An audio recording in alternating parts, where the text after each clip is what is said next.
Everybody, how's it going? I'm back. As you saw, the other content creators, they also did a Ronda video, and so will I. Now, I just want to show you one dungeon with her and exactly where she's meant to be played. So let's just go ahead and take a look at the team that we're going to be using. As you're going to guess from the thumbnail, it's going to be all about Fireknight. I have good gear. So I just want to point that out here. But that doesn't matter. We're going to go to Endgame Fireknight. I'm going to show you how well she does there. But first I'm going to show you her gear here first. Okay? This is going to be a triple roll crit rate on this. And I don't know if you guys noticed after the update, because I'm recording this at work on my phone, they've shortened and made larger the texts of all the stats. So we got crit rate, attack percent, crit damage, double crit rate, crit damage.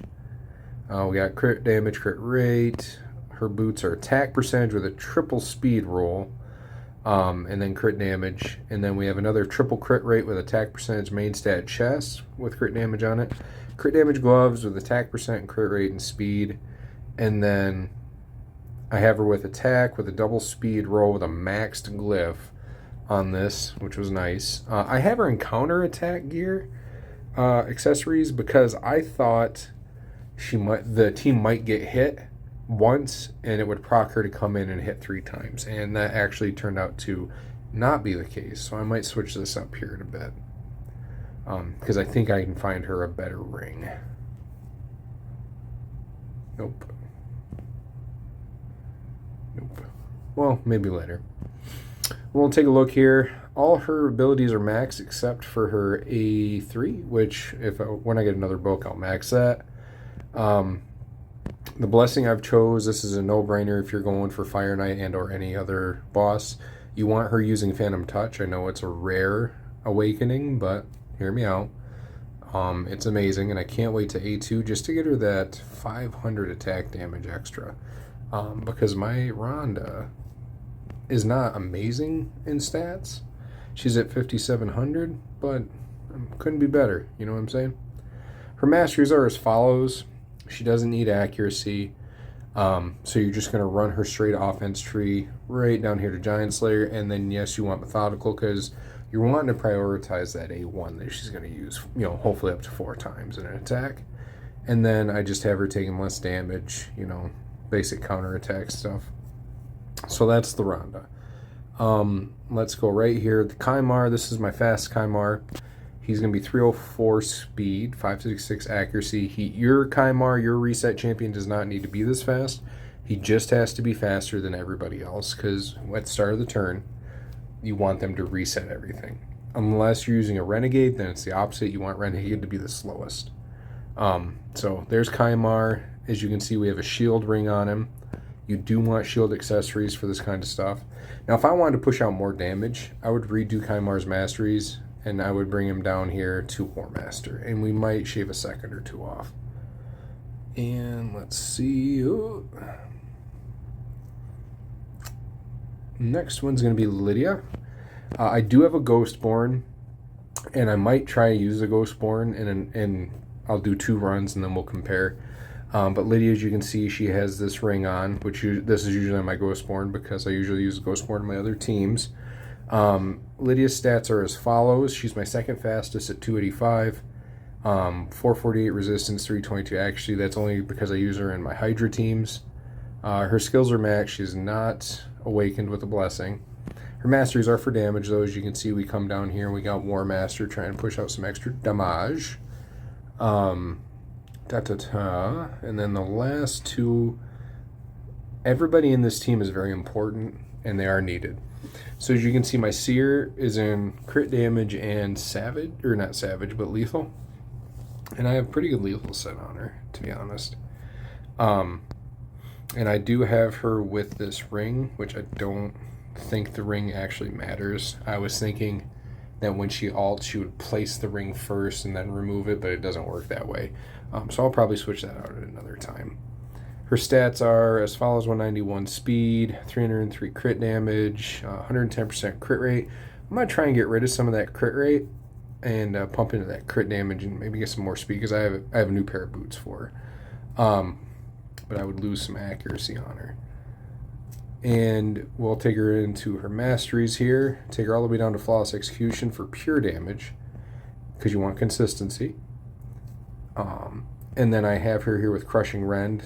It is going to be the number one thing you put on her is crushing rend, period. Any other blessing you try to put on her is going to be wrong. And someday, hopefully, I can get myself a 6-star of her. And then, I mean, she will just obliterate things. So let's take it down here to our last one, and we have Allure. Now, Allure really does bring this comp together. She also has a shield ring. This refresh thing is just for accuracy and speed because I wanted to get her fast. Allure needs to be around 270 speed so she can stay ahead of the Fireknight boss on 25. She only has 85% crit rate, but that's because the Fireknight is going to be green affinity and she gets 15% increase to crit when she's going against somebody because she's magic affinity. And then Phantom Touch makes her do so much more damage. It is pretty ridiculous. So we'll definitely be upgrading that when we see some more in the shop. And if you didn't see, I have her in Savage and Speed, and then take her to Masteries, and then again, she's going to come down to Giant Slayer just like Rhonda. Okay, now that I've done all that kind of crazy stuff, let's go to the team.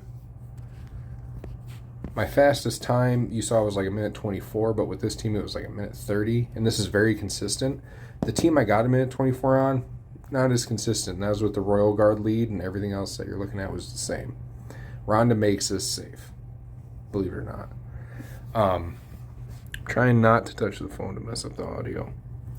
So round 1, Rhonda does what she wants. Round 2, Rhonda does what she wants. Round 3, you want her to open with Flaming Fury, and then to prioritize Phase Rushdown. This deals the most damage, to be honest. In phases 1 and 2, round 1 and 2, she will use Fury Tremor because she's going to clean up the mobs because my Sear is just not that strong. I think if Rhonda was faster than my Sear, well, we got 172, 191, we wouldn't have a problem because Rhonda would prioritize that A3. Lydia, you want her to Siren's Wail, and not use Nullification because against the boss, we want her to open with Nullification because this is a 2-hitter. And it's going to make our lives easier. Sear will not use Clan Banner at all during the fight. She's going to prioritize Kaimar Burn, first and second wave, and then the third wave, she's going to use Knockout. And I want her to attack more to get that down. Clan Banner is not going to help us. So, Prince Kaimar, we're going to have not use Seal of Magic, open with Seal of Magic, not use it again, and then do whatever against the boss. And then Allure, as you've guessed it, you're going to say Hellish Blaze is a no for round 1 and 2. She'll open with Temptation. All right, and we will show you that fight here. So I'm using a Galaxy S21, I think it's Plus. So just kind of give you the graphical settings. And looks like everybody got all the debuffs they needed. Boom, Rhonda cleans up. Here we are. Bam. She does a very good job with that. Everybody gets everything they need. Bam. Runs in. Alt. Rhonda cleans up. Boom. You get to the boss on average between 19 and 22 seconds, which is fine. It's pretty fast. We would actually get that down to about 15 or 16 seconds, I do believe, if we were able to wipe out everybody in one hit. Boom, we're just getting extra turns. Now, extra turns, they do make the run take longer, but they make the run more secure. Here we go. Allure is just putting them back down. Phantom Touches are going off. Nice Savage proc, or Savage utility. Look at Rhonda there. She did probably 300,000+ damage right there alone with her A2. Because that was Giant Slayer, regular damage, and Phantom Touch passives on that. I do believe. Probably not. I think Phantom Touch only works on A1.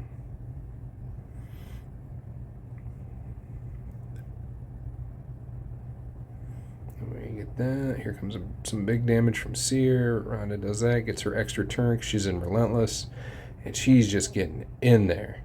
Boom. Push everything back again. So the extra turns did slow us down a bit. Like I said, 130 is my fastest with this team. I think at home on my computer with unlimited frames and everything, we could probably keep her down to about 124 or so. Boom. And there you go.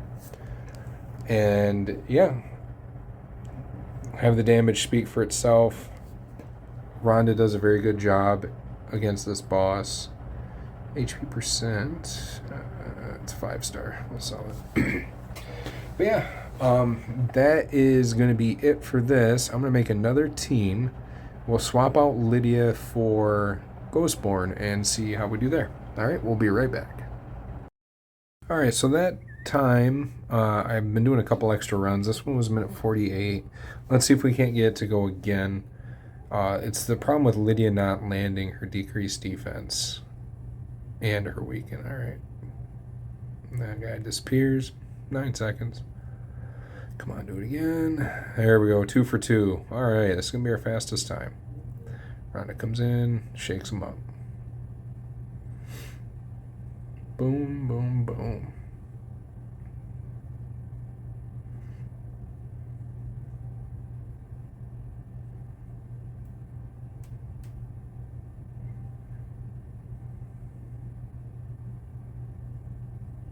Extra turn, little ulti there. There we go. Get the big debuffs in there. Nice. Here we go. Rod's going to come in. Give him a 3-hitter. No extra damage on that. That's okay.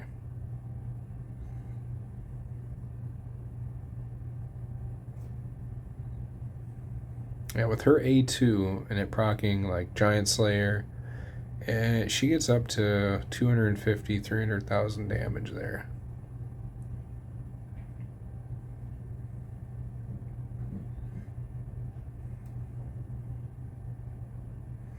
Boss has never taken a turn at this point.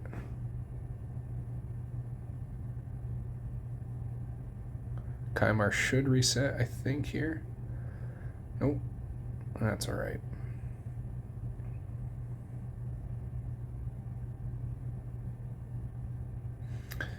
Everybody's taking too many extra turns and ally attacks. Kind of weighs the time down, but makes her consistent and safe.